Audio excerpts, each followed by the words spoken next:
আসসালামু আলাইকুম ওরহমতুল্লাহি ওবারাকাতুহ। নরসিংদী থেকে মোহাম্মদ ইকবাল ভাই জানতে চেয়েছেন, আমার একটা ছাগল ছিল, কোনো একটা আঘাতে আমার ছাগলটার পা ভেঙেছে।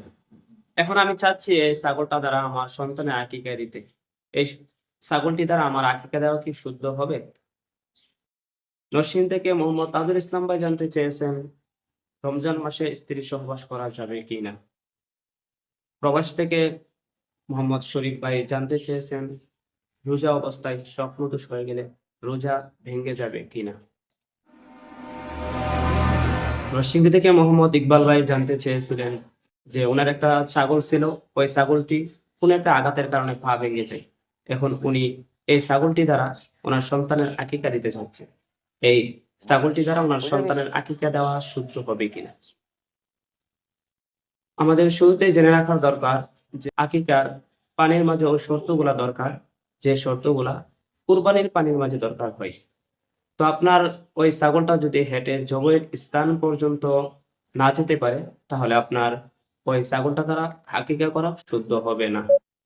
নরসিংদী থেকে মোহাম্মদ তাজুল ইসলাম ভাই জানতে চেয়েছিলেন, রমজান মাসে স্ত্রীর সহবাস করা যাবে কিনা। রমজান মাসে রাত্রির বেলা স্ত্রীর সহবাস করা যাবে, তাতে কোনো সমস্যা নেই।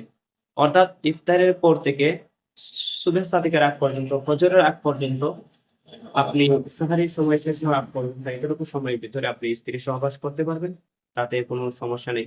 আল্লাহ পাক রব্বুল আলামিন কুরআনে বলেন, উহিল্লা লাকুম লাইলাতাস সিয়ামির রাফাসু ইলা নিসাইকুম।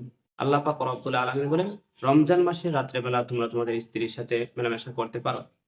তো আপনি যে প্রশ্ন করেছেন যে রাতের বেলা চাইলে আপনি আপনার স্ত্রীর সাথে সহবাস করতে পারবেন, তাতে কোনো সমস্যা হবে না। মোহাম্মদ শরীফ ভাই প্রবাস থেকে জানতে চেয়েছিলেন যে রোজা অবস্থায় স্বপ্নদোষ হলে রোজা নষ্ট হয়ে যাবে কিনা। যদি রোজা অবস্থায় ঘুমানোর দ্বারা বা কোনোভাবে স্বপ্নদোষ হয়, তাহলে এই রোজা অবস্থায় স্বপ্নদোষ হওয়ার দ্বারা আপনার রোজার কোনো ক্ষতি হবে না, রোজা ভাঙবে না, তাতে আপনার চিন্তায় কিচ্ছু নেই।